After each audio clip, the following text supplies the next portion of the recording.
What's up, guys? My name is Brennan Wolf. I'm a Masters Fiora player with over 10,000 ranked games on the champion, and this is my ultimate Fiora guide. Starting with Fiora's passive, which are the vitals that spawn on enemy champions. Hitting one of these will do true damage based on bonus AD and heal Fiora, as well as giving a bit of movement speed. Something to note about Fiora's vitals is that they will actually spawn in a pattern. So they can only spawn in two different forms. You have your right and your top vital, and then your left and your bottom. So if I hit a vital on the right or top side, it has to spawn on the left or bottom, which allows you to position for the next vital accordingly. Here is the level progression. You will typically start with your Q, and then your W, then your E, and then you will max Q first, your E second, and your W last. Her Q is her lunge, which can be used as a gap closer for engage, disengage, and to travel around the map faster by getting over the walls to chase and escape. This map here will show you where you're able to get over the walls and where you are not able to. Some of them are a little bit more difficult and not as consistent, but with practice, you can get them. Her W is her parry. The strongest one-point ability in the game. It can block 1 billion damage. I mean, literally. For 0.5 seconds, Fiora is invulnerable to any and every type of damage source, aside from towers. Hitting an opponent with your parry will slow their attack speed and movement speed by 50% for 2 seconds, and if the enemy ability is a stun, displace, knockup, or any form of CC, hitting the parry on an opponent will stun them as well. Her E is blade work. It slows your opponent and crits. It will increase your attack speed and empower your next 2 auto attacks. The grand challenge is her R. Fiora exposes all 4 vitals on the opponent. When you hit all 4 or kill the target, it will give a circle of healing that will heal you, your team, and even your minions as well. When using ult, the best way to ult is right after you hit a vital. We call this the 5 vital ulti. This maximizes Fiora ulti by hitting 1 vital and then being able to hit the same one consecutively right afterwards. Fiora's Q and E are auto resets, which allows for some very fast combos where you can sneak in a lot of damage. While standing next to an opponent, you can actually auto attack Q, auto attack E, and then E2 for some very fast damage while following the vitals. This can do deadly damage as well as heal you and give you movement speed to position for the next vital spawn. Auto attack E, Q, E2 is the faster version of that combo. Fiora's parry can be used in many different ways. You can use it as you are sliding with your lunge, and at any point in the lunge you can use it immediately or wait until you are further into the slide. This allows you to have directional stun on stationary CC like Vigar Cage and Caitlyn traps. Using parry to start the process of ulting is usually the best, since it slows your enemy. This allows for easier procs on the vital and makes it smoother when trying to hit all 4 quickly. Now with flash, Fiora's vital has a few tricks. You can actually flash on one side of the vital while you're loading up an auto attack and will actually hit the other side, which can also be used in the fast 4, and that combo is going to be the auto attack, and then you flash and E at the same time, and then you finish with the side vital and you Q to the next one. Another thing to mention about the vitals is that your items will actually proc them as well. Gore Drinker, Stride Breaker. So if you're standing next to it and you use it, it will actually count as a vital proc. You can also use this on multiple enemies as well, which gives you a little bit more value for your whip active. So in a team fight, if you have advantageous vitals, there is an opportunity for you to hit multiple within a team fight, which is going to deal more damage and give you more heals as well. Now using the whip active can also make for faster ultis as well, where you don't have to use your flash. Obviously the Q auto attack, since it is a reset, this is very good for poking in the lane, where you can Q forward, auto attack, and then walk away. You can also take the Q auto attack poke and throw in the whip active if you are going for the whip that game, and then walk away. The QW, which is the slide parry, and like I said, you can use this at any point, so we can wait a little bit, we can do it instantly, we can wait and throw it. We can also throw it in different directions than where we are sliding as well, which is something that you can use on an enemy that might have a back-facing vital but have an ability that is a little bit scary to take damage from if you have to get too close, for example, a Garen Q. I can slide towards the dummy and then parry backwards, and I also don't have to do it immediately, which makes it a little bit less intimidating that you can hold the parry a bit and then throw it towards the end. This allows you to set up for great trades, especially at level 3 when you're looking for an all-in. Also, to set up for your 5 vital, you can slide in, hit the vital, and then go ahead and ult before you slow them as well. So we can go in, hit the first vital, and then weave in our R before we use our parry. So that's just a simple Q into R into W. When an enemy has a vital in the wall, you can actually flash into the wall and be able to hit it. Typically what I like to do is actually walk away from it, and then as the enemy feels a little bit more comfortable, that's when you flash back in and go ahead and hit that vital that's on the wall once they give a little bit of wiggle room for you to hit it. Hitting the vitals that are easiest to defend first, example, ones that are close to the wall or enemy tower. So for example, if this tower dummy was on this side of the map and their tower was here, and the wall is right here, if I was to ult him, I would want to go counterclockwise and actually get these bottom two first to avoid him from putting them in the wall. Then take the top vital, and as he runs away, I can chase down the last vital that is facing towards me and is hard for him to defend. Hitting Fiora's vitals in a clockwise or counterclockwise rotation is typically the standard, especially when doing the fast 4 as well. Fiora's ulti can be used in a defensive manner as well. This is not as common, but you can use it in a tight situation. Fiora's ulti grants movement speed while in a circle. When ulting an enemy, you can use the bonus movement speed to actually run away from the enemy, not allowing them to catch you. So Fiora's ulti will give you passive movement speed, scaling from 30% to 40% and 50%, which means I could ult somebody that I need to get away from and just run away. And as they chase you, it'll keep you in the circle and allow you to keep running. Fiora's ulti also has a very low cooldown, which allows you to use it in the laning phase for pressure, or to chunk some HP off your opponent to set yourself up for a solo dive, or dive with your jungler, or even just to regain control of the lane. Assuming that you are both even in the lane here, and you want to get control or set up a dive, you can ult your opponent just to pressure them away from the wave, get yourself some extra heals so that you have a guaranteed winning trade once you hit all 4. This may not get you a guaranteed kill, but it will also chunk their HP and put them in a weird situation where they have to decide if they want to stay or back. Having your jungler on the top side of the map could also allow you to set up for a dive on this. Now we are going to look at runes and summoner spells, starting with Conquer. The pros of Conquer are going to be maximum damage potential, better for team fighting, good for all-in fights in laning phase, and allows for more build paths. The cons are is it a little more risky. That's really about it. Conquer is going to probably be the strongest rune that you can take on Fiora. I take this in probably about 95% of my games. With Conquer, you have a few options for your extra runes here. It's going to be either Presence of Mind or Triumph. Since Fiora does have mana problems, Presence of Mind is typically going to be your go-to. Triumph is good, a very good rune, especially into Ignite laners. Legend, 90% of the time is going to be Alacrity. This is very strong for Fiora, and especially with Tenacity getting nerfed at the start of 13.1 for Season 13, it's not going to be as strong.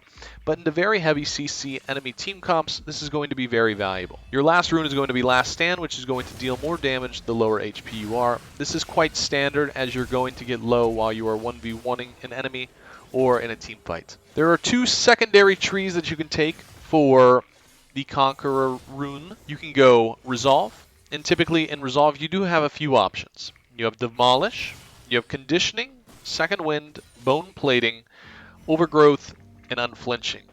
These all have different purposes. Demolish is for split pushing.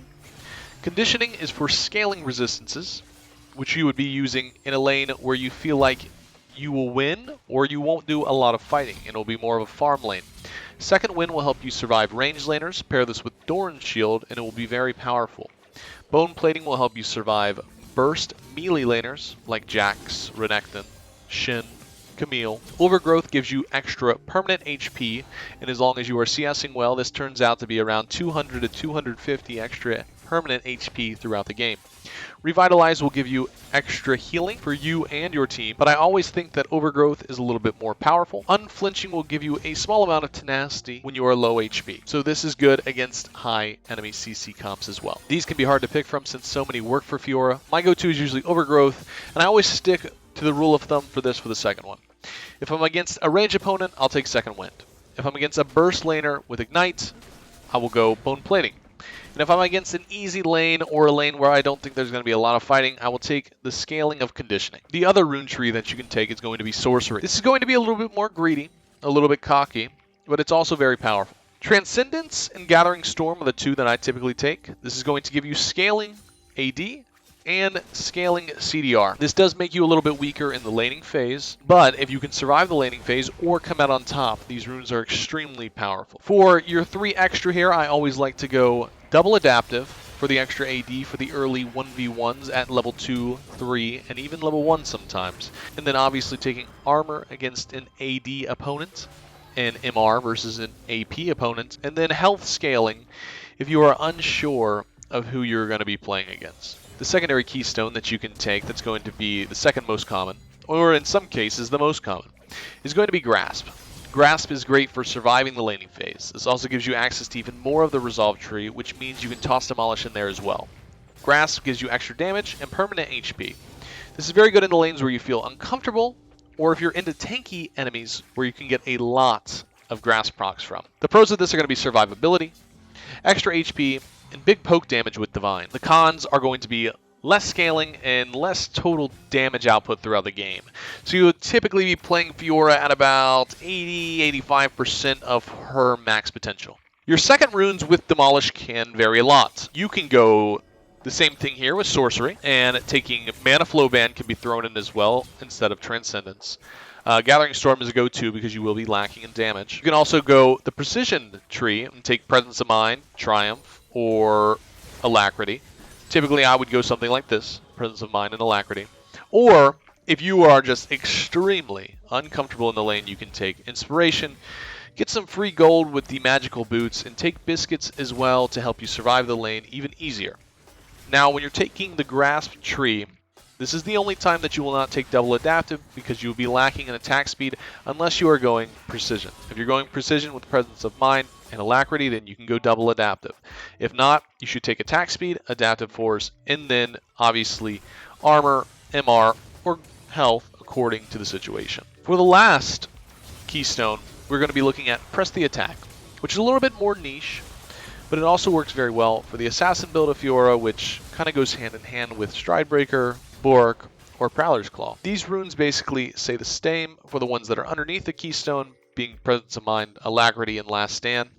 But when you are taking Press the Attack, you are essentially committing to going Assassin Fiora, which means Transcendence and Gathering Storm are going to be your typical go-to aside from the Resolve tree because you're going to go for a Snowball. Now you can also take Absolute Focus since you will be building more like an Assassin and you intend to do all of your damage before you take any. Press the Attack should only be used if you're going for an Assassin build. This means maximum damage, but will lead you to be a lot squishier throughout the game.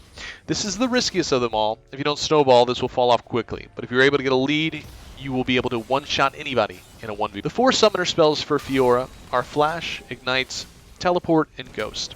Flash is very important because it allows you to set up for the fast 4 and to use the Flash Vital Cancel, and also gives a secondary gap closer as well for an engage or an escape. Ignite will be taken when you think that your enemy is taking Ignite or if the enemy has very high healing, i.e.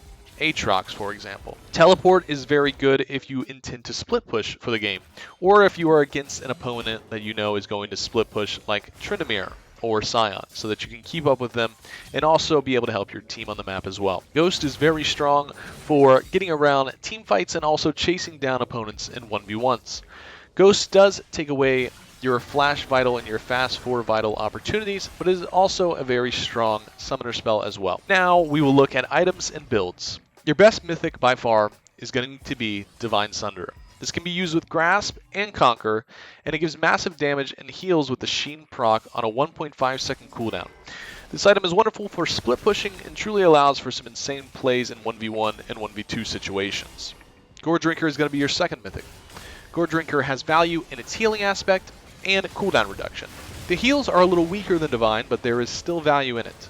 The CDR passive and Whip active will be the 2 things you prioritize in the game when looking to take Gore. If you think you will need to spam abilities, this is the mythic to take. Also keep in mind, the Whip active will proc Vitals, making this more creative and skill expressive for Fiora. Also, can be very good for team fighting.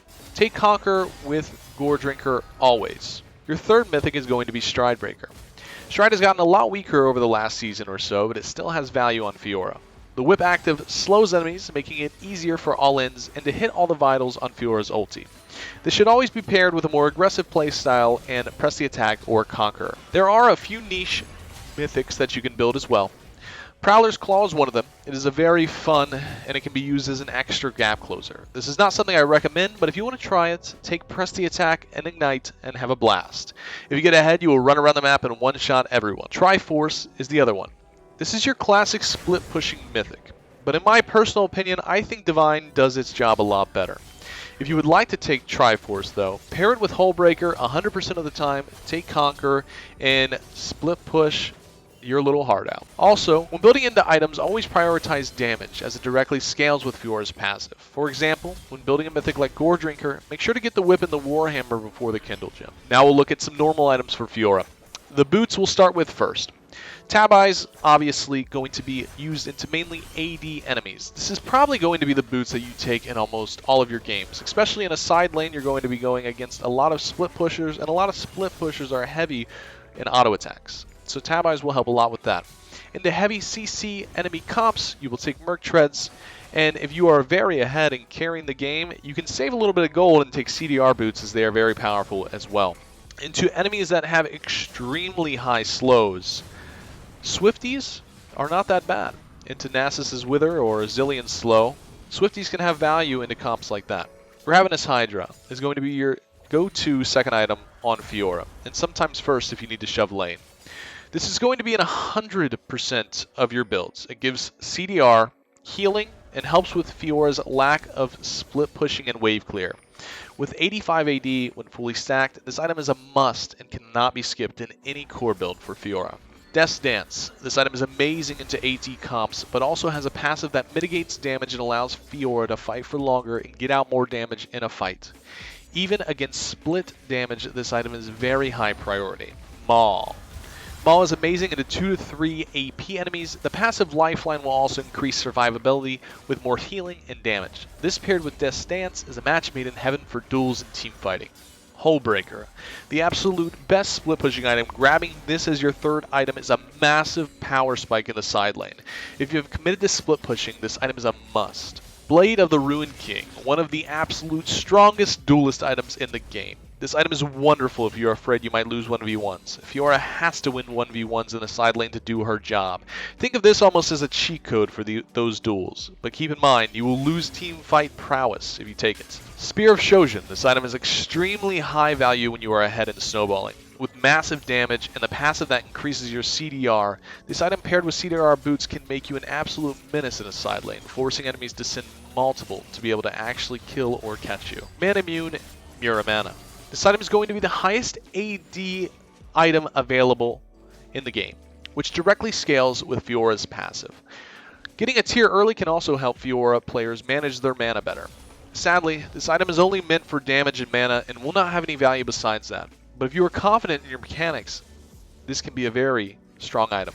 Frozen Heart is going to be a very powerful armor item for Fiora. This will reduce the attack speed of enemies while giving you armor as well. This is very useful into enemies that are split pushing like Jax and Trendemir, who rely on attack speed. Guardian's Angel is also another very good defensive item for Fiora. This is going to give you attack damage while giving you armor, and giving you a second chance in a fight where you might have made a mistake. Force of Nature is a wonderful magic resist item that also gives you movement speed when you are hit by spells and abilities. Your starting items go as follow. Doran's Shield paired with Second Wind into range, and Doran's Blade into almost all melee matchups. There is the rare occasion where you can start with a Cole or a Tyr if you don't plan on fighting at all and you plan on having a farm lane. But in about 90% of your games, you will mostly take Doran's Blade. This is a draft guide showing the free lanes, the Fiora favored lanes, the skill matchup, the enemy favored, and the very difficult. Keep in mind that enemy favored or very difficult, they're going to be good bans for you. In the enemy favored lanes and the skill matchups, sometimes it is better to take teleport, as you might need to follow some of them around the map, or you might get chunked too hard in a trade and need to get back to lane faster, without losing too much XP or gold from waves hitting the tower. Your free lanes on the list are going to be the ones that Fiora typically wins 100% of the time, unless she makes very large mistakes. These are the ones where you're going to have the most freedom to do whatever you want throughout the game, and typically you will end up snowballing and be able to solo kill the enemy. Fiora favored lanes are going to be lanes where you have a little bit of freedom as well, where you can take teleport or ignite depending on the matchup. For somebody like Aatrox or Dr. Mundo or Singed, I would definitely take ignite. I might take teleport in a lane like with Sion, where he's going to be split pushing and I might need to keep up with him. In the skill matchups, these games are very interesting. There's always one thing that you're looking for to parry that is going to help you win the lane. For example, Camille's hookshot, or Jax's counterstrike, or Malphite's ulti. If you're able to hit your parries when necessary in these skill matchups, you should be able to win, and once you get the lead in the 50-50 skill matchups, you typically can hold on to it. In the enemy favored lanes, these become a lot harder. These champions have abilities in their kit that directly counter Fiora. For example, a Cassiopeia Silence on the ground that doesn't let you dash, or a Poppy Shield that doesn't let you dash either. Some of these champions are just harder to play against due to them having range or very high burst damage. The very difficult lanes are typically the ones where you will not get to play the game or you will not enjoy the game very much. Look for the very difficult or the enemy favored lanes to be the ones that you will ban, and you can also dodge any of the very difficult lanes if you so see fit. Your MMR is not affected when you dodge, but your LP will be taken down. But sometimes in these lanes like Heimerdinger or Akshan or Quinn, it is very hard to play against these champions as Fiora, as they directly counter her and make the game very unplayable in the laning phase. Now we will talk about the early, mid, and late game for Fiora and what you're looking for. In the early game, understanding enemy cooldowns are going to be one of the biggest things for Fiora in the early game. A quick Google search on a champion that you are uncomfortable playing against in lane can be more beneficial than you could imagine. Knowing enemy cooldowns and mentally keeping track of them to look for windows of opportunity could be the difference of you snowballing or losing lane. In the early game, you need to decide how you want to play the lane. If you think you can win the lane hard, then you can hard shove, take aggressive trades, and try to cheat a recall and get an item advantage. In lanes where you lose the early levels, it's best to let it push back into you. This allows you to safely CS and also set up for a gank. Taking front-facing vital procs with your Q is going to be the best way to put out damage while also maintaining HP in the early game. Going for back-facing vitals into large waves is not a good idea, considering you'll be very low level and you'll take more damage from the minions. I like to implement a very vertical playstyle and using the bushes to my advantage. This allows for openings on front-facing vitals along with top and bottom vitals as well. Using your gap closer and Q to hit vitals and get away from taking any other damage, especially into melee matchups. Fiora is a scaling monster, but is also very strong in the laning phase as well. Parry discipline will be one of the most important things to know in the early laning phase. It will keep you alive, help you get kills, and also set up ganks for you. A solid slide parry into an unsuspecting enemy could be the difference when trying to set up an all-in or a gank. The goal will always be to come out of the lane at least even. That's all Fiora needs. There is not many champions in the game that will outscale her, and with Fiora's strong mobility, healing, and damage, she can be very aggressive in the early levels. I typically try to look for a level 2 or 3 all-in on the enemy. To do this, it requires you to start aggressively and fight the enemy with small trades. Q has a low cooldown, even at level 1, as long as you hit a minion or champion, meaning you can begin to chunk down enemies and look for your window of opportunity, which typically comes around the 60 to 50% HP mark on the enemy. Your mythic item should be your rush in 95% of your games. This is a massive power spike Fiora, and you should be looking for a 1v1 in an even lane instantly after you get your mythic. In the mid game, it goes as follows. When winning the lane, you should carry on with your split push and pass your lead by pulling pressure away from neutral objectives like Dragon and Rift. Typically, when taking towers, it's best to take them in a line, meaning if you've already taken the top tower but are not strong enough to dive your enemy laner, you should be crashing the wave, forcing the enemy to catch it, and looking for plays on the map, like helping get the mid tower or Dragon and Rift, or even roaming all the way down to bot lane to help them get their tower or help with a dive. When you have a lead like this, your enemy is forced to catch the wave or fall even further behind, meaning you're the extra man on the field who can make plays and help transfer your lead to teammates as well. When behind, it's best to understand your champion. If you come out of lane 0-2 or 0-3 and are still working on your mythic item, it's best to realize that we will be useless at the time being in fights or to help team, and any failed attempt to help will lead you falling even more behind. But you cannot let your team drown for too long.